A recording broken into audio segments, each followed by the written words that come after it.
I think my mother did exactly the right thing. I think it's absolutely extraordinary that any right-minded thinking parent should believe that it was... Le testament du roi ne prit pas la forme d'un décret ni d'une annonce dans le hall doré de Buckingham Palace, mais celle d'une confession discrète, presque fragile, lors d'une réunion privée. La princesse Anne était la seule personne en qui Charles avait encore une confiance absolue. Il savait qu'elle ne dirait pas un mot de trop, qu'elle n'aurait besoin ni de larmes ni de drame pour porter le poids de ses paroles. Et ainsi, tandis que le crépuscule enveloppait le château de Windsor, elle parla en son nom. Non pas un roi, non pas un monarque, non pas un symbole, mais un père plaidant pour sa famille. Un silence étrange régnait. Personne ne parlait fort, personne n'osait sortir son téléphone portable, ni chuchoter. Seule Anne se tenait au centre, les mains jointes, le regard fixé sur William et Harry. Elle leur transmit les confidences de son frère. Un appel à l'humanité plutôt qu'au pouvoir. Charles, affaibli par la maladie, épuisé par la pression constante, n'avait qu'un seul souhait, que ses fils trouvent enfin la paix qu'ils n'avaient jamais connue. L'instant prit tous les présents au dépourvu. William fixait le sol, les lèvres pincées, le regard absent. Harry, arrivé seul sans Meghan, sembla un instant avoir oublié où il se trouvait. Même les domestiques tenus à l'écart et formés à la neutralité royale pressentaient qu'un événement historique se déroulait, non pas au sens politique, mais au sens humain. Charles avait délibérément choisi sa sœur. Elle était la seule qui, au fil des décennies, n'avait laissé derrière elle ni scandale, ni controverse, ni vanité. Sa voix était directe et chaleureuse à la fois. Elle ne lut pas de discours. Elle proclama un héritage, le roi souhaitait que la famille se réunisse une dernière fois avant son départ. Pas de réconciliation publique, pas de photos mises en scène, juste une conversation sincère sans titre ni caméra. C'était son dernier souhait. Ni triomphe, ni couronnement, ni souvenir gravé dans la pierre, mais le silence. Le genre de silence où l'on s'écoute vraiment. Mais l'atmosphère restait glaciale. Trop d'années de déception, trop de gros titres, trop de vérités tues planaient dans l'air. Le visage de William demeurait impassible, mais sa posture trahissait une tension palpable. Le regard d'Harry oscillait entre lui et Anne, comme s'il cherchait la réponse à une question que personne n'osait poser. Que voulait vraiment dire le roi? Était-ce une question de pardon ou de contrôle? Bien que les paroles de Charles aient sonné comme celles d'un père, l'esprit du monarque y résonnait. Il savait que sa mort ou son abdication pourrait plonger la couronne dans un vide dangereux. L'idée de deux fils ennemis aux antipodes était plus qu'une tragédie personnelle, c'était une menace pour la stabilité de l'institution. Anne avait compris. Son message était ambigu. Elle parlait d'amour, mais aussi de devoir. « Il désire la paix », avait-elle dit.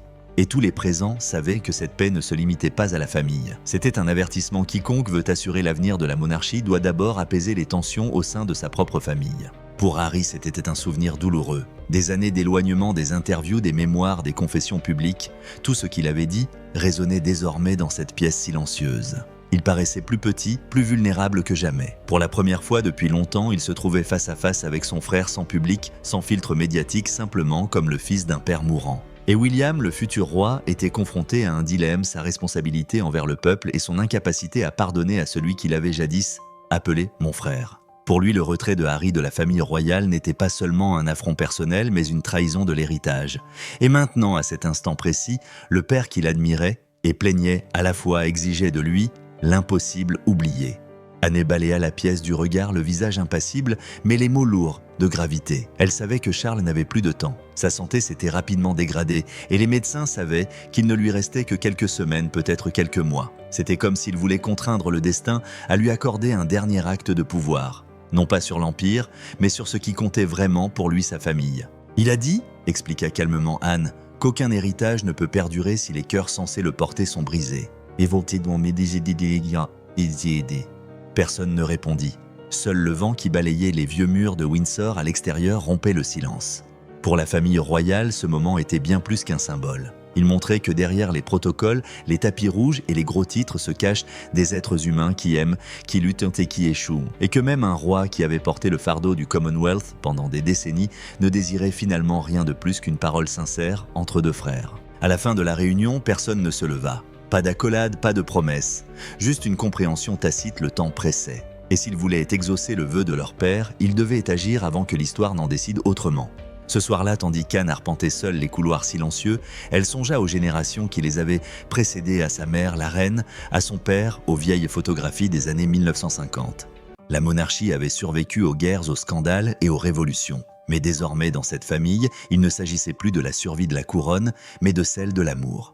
La réunion familiale secrète à Windsor était dépourvue du faste habituel des rencontres royales. Point de dîner avec argenterie et verre de cristal, point de salutation publique, ni de séance photo. C'était une porte close derrière laquelle se déroula peut-être la conversation la plus importante de la monarchie moderne. Une conversation qui ne serait pas consignée dans le protocole officiel, mais qui pourrait bien changer le cours de l'histoire. L'atmosphère était si pesante qu'on aurait presque pu la toucher. La pièce où ils étaient réunis, un petit hall lambrissé du château de Windsor, était plongé dans un silence oppressant. Le feu dans la cheminée brûlait paisiblement, mais l'air semblait immobile. Sur une petite table, une carafe d'eau restait intacte. Personne n'osait y toucher.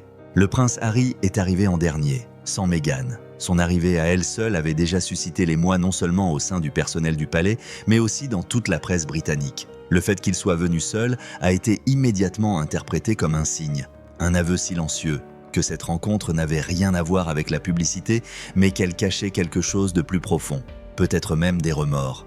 Le prince William était déjà là accompagné de Catherine assise légèrement à l'écart vêtue d'une robe sombre, silencieuse mais attentive. Sa présence n'était pas fortuite, Charles l'avait expressément souhaité. Non pas parce qu'elle avait participé à la décision, mais parce qu'elle avait le don de transformer les tensions en empathie. Sa simple présence instaurait le calme là où les mots échouaient. Anne se tenait en bout de table dans sa posture habituelle, droite, imperturbable, sans laisser transparaître la moindre émotion. Elle était la voix du roi, et chacun le savait. Mais avant de prendre la parole, elle scruta les visages présents. William, impassible, presque de pierre. Harry nerveux, mais s'efforçant de garder son sang-froid. Camilla n'était pas apparue. Son absence planait comme une ombre invisible sur la réunion. Quand Anne prit enfin la parole, sa voix était calme mais ferme. Elle ne parla que quelques minutes, durant lesquelles elle répéta les paroles de son frère. Le roi, dit-elle, lui avait demandé de transmettre un message confidentiel. Il souhaite, commença-t-elle, que sa famille se reconnaisse à nouveau pour ce qu'elle était autrefois, non pas comme une institution, mais comme une famille de sang. La phrase résonna. Personne ne répondit immédiatement. Même le vent dehors sembla s'arrêter. William prit une profonde inspiration, les mains jointes sur la table, comme s'il se préparait à un discours qu'il n'avait jamais eu l'intention de prononcer. Harry baissa les yeux. Il savait que ce moment viendrait, mais pas qu'il arriverait si soudainement. Anne poursuivit, Charles savait que son temps était compté. Les médecins avaient de l'espoir, mais aucune garantie. Il ne voulait pas laisser la couronne dans un foyer rongé de l'intérieur. Elle parla d'un héritage qui ne se composait ni de bijoux, ni de trône, mais de confiance. Sans cela, dit-elle, il n'y a pas de monarchie, seulement du pouvoir. Ces mots résonnèrent comme un jugement silencieux. Chacun dans la pièce savait à quel point la confiance était rompue. William et Harry ne s'étaient pratiquement pas adressé la parole depuis des années, si ce n'est par l'intermédiaire de leurs avocats et de leurs attachés de presse. Leur relation était devenue une victime des médias modernes, un drame disséqué à la une des journaux et alimentant les documentaires. Catherine les observa tous deux sans dire un mot. Leurs yeux reflétaient toute la lassitude de cette famille. Des générations qui avaient appris à réprimer leurs sentiments jusqu'à ce qu'ils explosent en scandale. Elle comprit que cette rencontre était plus qu'une simple tentative de réconciliation. C'était une ultime épreuve, la couronne pouvait-elle redevenir humaine avant de perdre toute humanité? Après un long silence, William leva les yeux. Sa voix était calme mais tendue. Il parla peu, mais le message était clair, il craignait que le retour de Harry, même symboliquement, n'érode davantage la confiance du public envers la monarchie. Pour lui, il ne s'agissait pas d'un problème familial, mais institutionnel. Le visage d'Harry se durcit. Il comprenait l'objection, mais pour lui, c'était bien plus qu'une question politique. Il s'agissait de leur enfance, de leur mère, de tout ce qui avait été perdu lorsqu'ils étaient devenus des rôles plutôt que des frères. À cet instant, la distance qui les séparait lui parut insurmontable. Anne les observait tous deux, le visage impassible. Elle savait que cette conversation ne se réglerait pas en un jour. Charles lui avait demandé de ne pas insister, juste de semer l'idée. « Il veut que vous réfléchissiez, dit-elle doucement. Pas pour lui, mais l'un pour l'autre. » Sur ces mots, elle mit fin à la réunion. Personne ne se leva aussitôt. Les chaises restèrent occupées comme prisonnières de la gravité. Seule Catherine se leva, s'inclina légèrement et sortit. Ses pas résonnèrent sur le sol de pierre et pendant un instant, la pièce sembla n'être plus qu'un murmure de sa respiration. Dehors, dans la cour du château de Windsor, une légère pluie commença à tomber. Le ciel était gris, comme à l'image de l'atmosphère qui régnait à l'intérieur.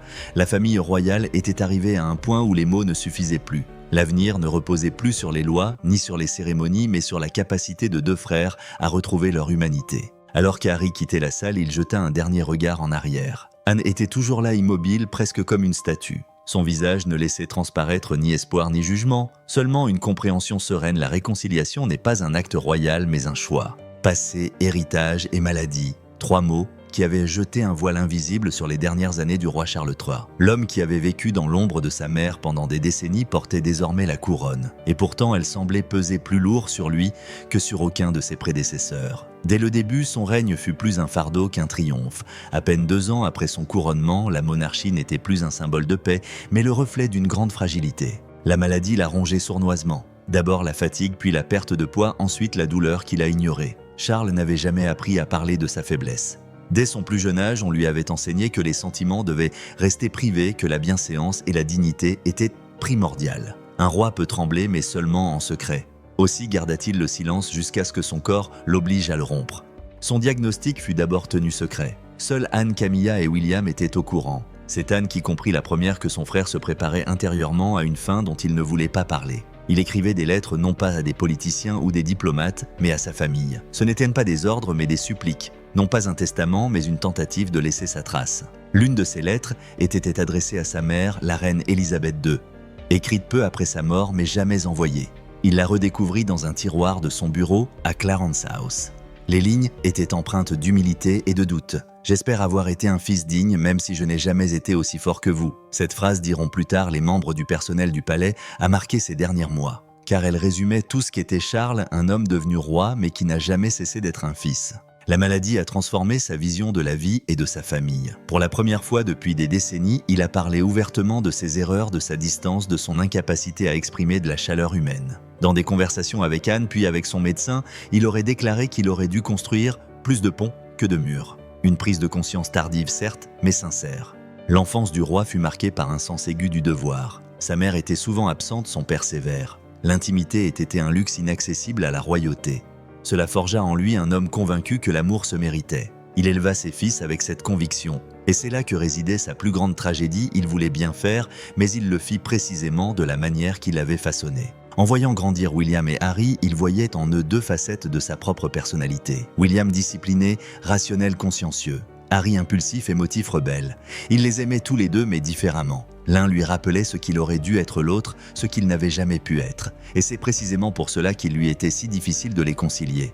Les années qui suivirent la mort de Diana accentuèrent ces divisions. Charles tenta de stabiliser la famille, mais son approche était celle d'un monarque, non celle d'un père. Tandis que Harry recherchait l'humanité, il ne trouva que le protocole. Lorsqu'il finit par rompre avec le système, ce fut un coup dur pour le roi. Non pas parce que Harry était parti, mais parce que Charles savait qu'il l'y avait poussé. Aux yeux du public, Charles était un homme discipliné. Mais derrière les murs du palais, il luttait contre la maladie. Les médecins le décrivaient comme déterminé mais vulnérable. Il travaillait tard dans la nuit, lisant des documents d'État, honorant ses rendez-vous malgré la douleur. Il voulait prouver au monde qu'il remplirait son devoir jusqu'à son dernier souffle à l'image de sa mère. Mais quelque chose commença à changer en lui. La monarchie jadis, source de sa fierté, lui apparut soudain comme une cage.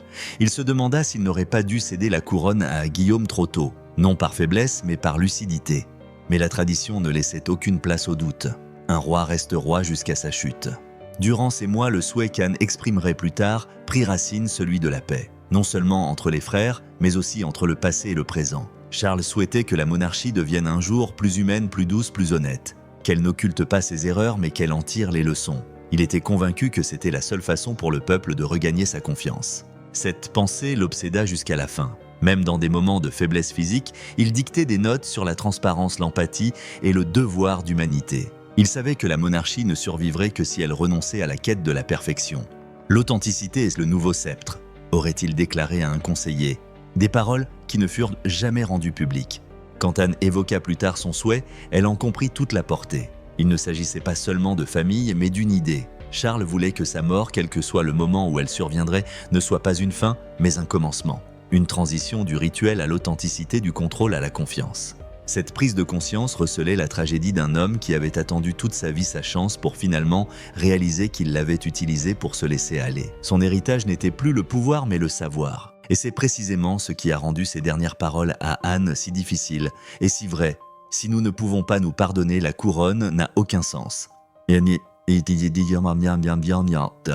La brouille entre les frères était depuis longtemps devenue un symbole non seulement de l'éloignement familial, mais aussi du fossé entre tradition et modernité, entre devoir et liberté. Pour des millions de personnes à travers le monde, William et Harry ne représentaient plus seulement 2 hommes d'une famille royale, mais 2 modes de vie différents. L'un incarnait la responsabilité et la retenue, l'autre l'authenticité et la rébellion. Et pourtant, au fond, il restait deux enfants qui avaient perdu la même mère et qui depuis tentaient de surmonter cette douleur chacun à leur manière. Les années les avaient façonnés mais aussi endurcis. Après la mort de Diana, William se retrouva propulsé dans le rôle de protecteur, non seulement pour Harry, mais pour l'image même de la monarchie. Il avait 15 ans lorsqu'il comprit que son visage ne lui appartenait plus, mais à la nation.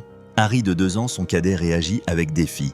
Tandis que William portait la couronne, Harry portait la flamme. Leurs chemins jadis parallèles commencèrent à diverger inexorablement.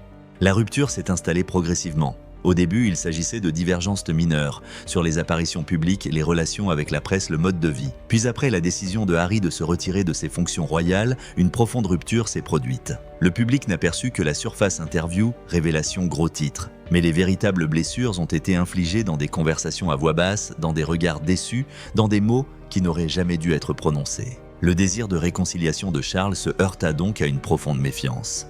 William ne voyait plus Harry comme son frère, mais comme l'homme qui avait exploité l'héritage de leur mère dans les médias. À ses yeux, la sincérité de Harry n'était pas source de réconfort, mais une trahison. Harry, quant à lui, se sentait trahi non par l'institution, mais par la famille qu'elle représentait. Il avait espéré que son chemin vers la liberté puisse servir d'exemple. Au lieu de cela, il devint une cible. Lorsqu'ils se retrouvèrent à Windsor, la distance qui les séparait était presque palpable. Deux frères séparés par un mur invisible d'années de déception et d'orgueil. C'est Anne qui les réunit autour de la même table, mais elle savait qu'elle ne pouvait forcer l'harmonie. Elle ne parla pas d'amour, mais de responsabilité. « Votre père a besoin de paix », avait-elle dit. Et bien qu'aucun des deux n'ait répondu, ils comprirent ce qu'elle voulait dire. William prit la parole le premier. Il parla doucement, posément, avec ce mélange de retenue et de tension qui le caractérisait depuis des années. Il dit vouloir la paix, mais pas à n'importe quel prix. « On ne peut forcer la confiance », affirma-t-il. Une phrase qui sonnait comme un jugement. Harry hocha la tête, mais son regard était vide.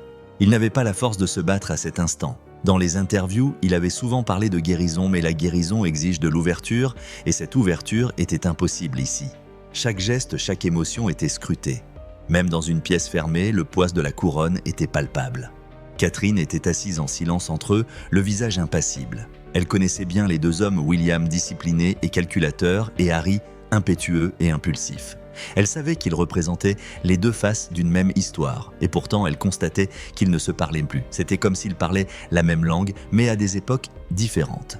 Au palais, on avait déjà commencé à discuter de la portée symbolique de leur relation. Deux frères unis, disait-on, pourraient sauver la monarchie. Deux frères en conflit, en revanche, pourraient l'affaiblir définitivement. Mais personne ne semblait comprendre que les deux frères ne se battaient plus pour les institutions, mais pour leur propre identité. William portait le poids de l'avenir. Il savait que sa position déterminerait le cours de la monarchie. Il croyait en la discipline incarnée par sa grand-mère, en la force née de la retenue. À ses yeux, l'émotivité de Harry était un danger trop imprévisible, trop franche, trop exposée. Mais en réalité, c'était précisément cette sincérité qui captivait le public. Harry était humain, et à une époque où les institutions perdaient en crédibilité, l'humanité était une force avec laquelle il fallait compter. Cette prise de conscience a exacerbé le conflit. Les deux frères avaient raison et tort à la fois. William, soucieux de protéger la couronne, risquait de la perdre. Harry, en quête de vérité, oubliait que les vérités sans soutien se transforment souvent en armes.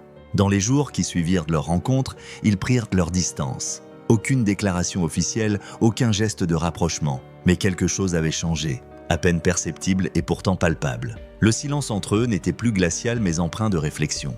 Peut-être le souhait de Charles avait-il amorcé un processus, ne serait-ce qu'une ébauche de rapprochement.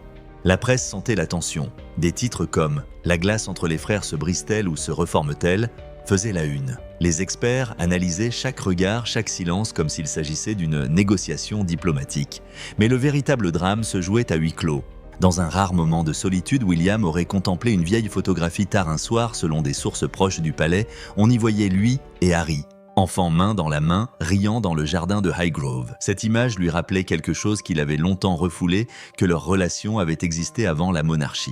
C'était peut-être le début d'une prise de conscience discrète. La paix ne signifie pas changer l'autre personne, mais comprendre pourquoi elle est devenue ce qu'elle est.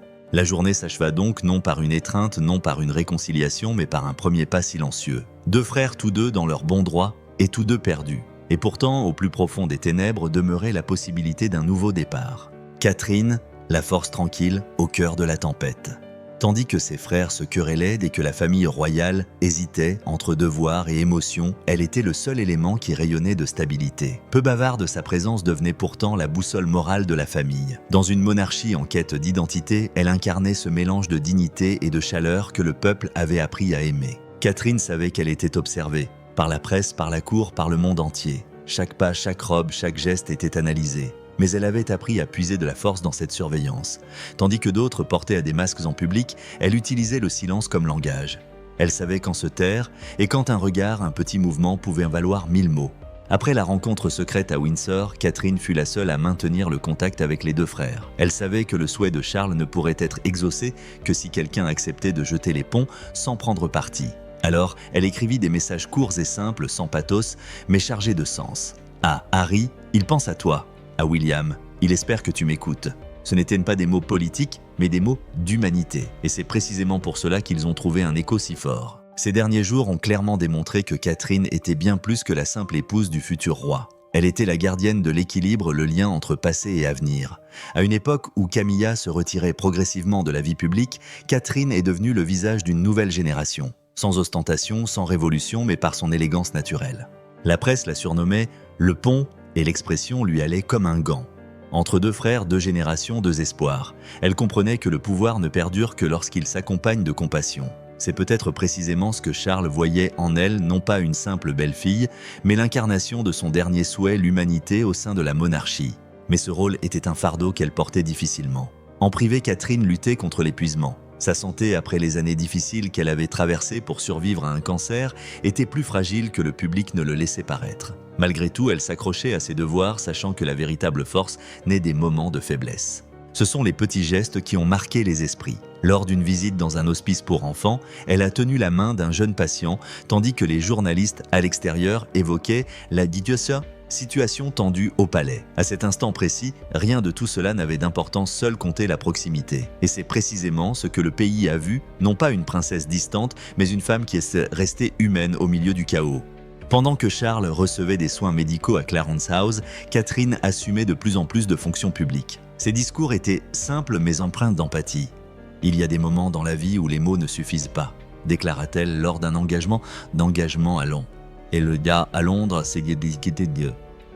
Alors il ne reste plus qu'à écouter. Ce n'était pas une prise de position politique, mais une philosophie. En coulisses, elle s'efforçait de calmer William. Ses nuits étaient de plus en plus courtes, ses soucis de plus en plus grands. Il était tiraillé entre son devoir d'héritier du trône et la peur de perdre le contrôle de sa famille. Catherine comprenait qu'il se battait non seulement pour son père, mais aussi pour lui-même. Elle lui rappelait que la force ne signifie pas être sans peur, mais persévérer malgré la peur. Sa relation avec Harry demeurait prudente mais sincère. Elle ne cherchait pas la réconciliation, mais le lien. Lors d'une rencontre discrète loin des caméras, elle lui aurait offert un vieux stylo-plume, celui-là même que Diana avait utilisé pour écrire des lettres. Non pas un cadeau ni un symbole de pouvoir, mais un rappel de leur origine commune. Les médias ont remarqué que Catherine apparaissait de plus en plus souvent vêtue de noir ou de bleu foncé durant cette période, couleur de calme mais aussi de transition. Elle est devenue une métaphore vivante de ce que traversait la monarchie, le deuil et l'espoir simultanément. Dans les sondages, sa popularité atteignait des niveaux records. Plus de 40% des Britanniques la considéraient comme le véritable visage de l'avenir. Pourtant, Catherine elle-même semblait imperturbable. Elle évitait les interviews, refusait les portraits exclusifs et fuyait toute forme de publicité. Elle préférait se concentrer sur ce qu'elle pouvait réellement changer l'atmosphère au sein de sa famille. Durant ces semaines, William lui fit plus que jamais confiance. C'est Catherine qui l'encouragea à parler seule avec Harry, sans intermédiaire. Pas de protocole, pas de caméra, aucun représentant de la cour dans la pièce. Juste deux frères et une perte partagée. Elle savait que le dernier souhait de Charles ne pouvait être exaucé en public mais seulement en privé à titre humain. Et c'est peut-être là son plus grand accomplissement, elle a démontré que pouvoir et douceur ne sont pas incompatibles, qu'une monarchie peut survivre lorsqu'elle cesse de se croire intouchable. À une époque où le palais vacillait, Catherine se dressait comme un pilier silencieux, invisible et pourtant inébranlable.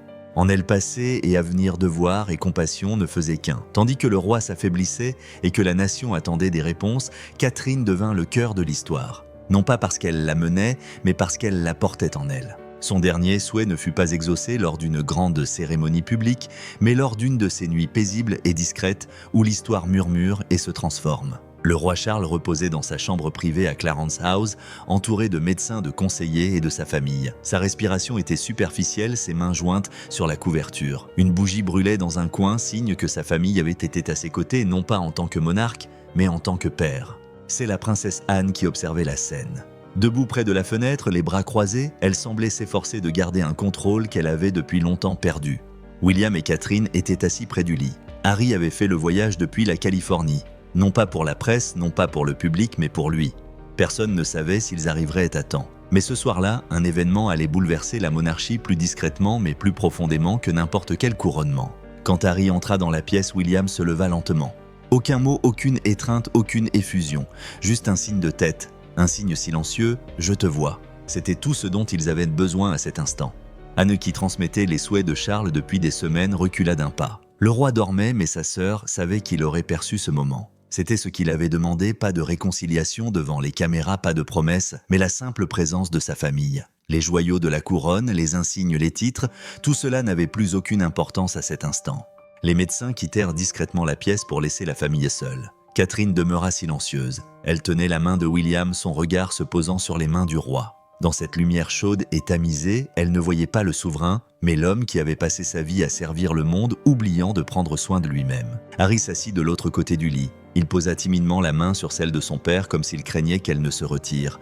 Mais elle resta immobile. Charles semblait trouver la paix à cet instant, non par les mots, mais par cette proximité. Anne se retira silencieusement. Elle sortit dans le couloir où elle rencontra Camilla qui émergea de l'obscurité pâle et épuisée. Elle regarda sa belle-sœur et dans ce regard, il n'y avait ni colère ni justification, seulement de l'épuisement. Toutes deux savaient que l'heure était venue. Camilla s'approcha du lit, se pencha, embrassa Charles sur le front et murmura quelques mots que personne n'entendit. Puis elle recula et Catherine posa discrètement une main sur son épaule. Un geste qui avait autant de poids qu'un décret royal. Dans ces dernières heures, le système hiérarchique s'est effondré.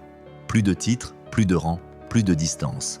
Seulement des personnes faisant leurs adieux ensemble. Pendant un bref instant, la famille royale fut ce qu'elle avait toujours voulu être, mais qu'elle avait rarement pu être une famille. Au petit matin, alors que le soleil se levait sur Londres, Anne tenait entre ses mains un petit dossier relié cuir. À l'intérieur se trouvait une lettre, la dernière écrite par Charles. Son écriture était pâle mais lisible. La lettre était adressée à ses enfants. Non pas un testament politique, mais un testament humain. J'ai trop souvent gardé le silence quand j'aurais dû écouter, j'ai trop gouverné quand j'aurais dû comprendre. Mais vous, mes enfants, vous êtes mes véritables héritiers. Ne laissez pas le poids de la couronne vous accabler, qu'il vous guide et non qu'il vous enchaîne. Et quand un jour vous me regarderez, souvenez-vous non pas du roi, mais du père qui a appris trop tard à être humain.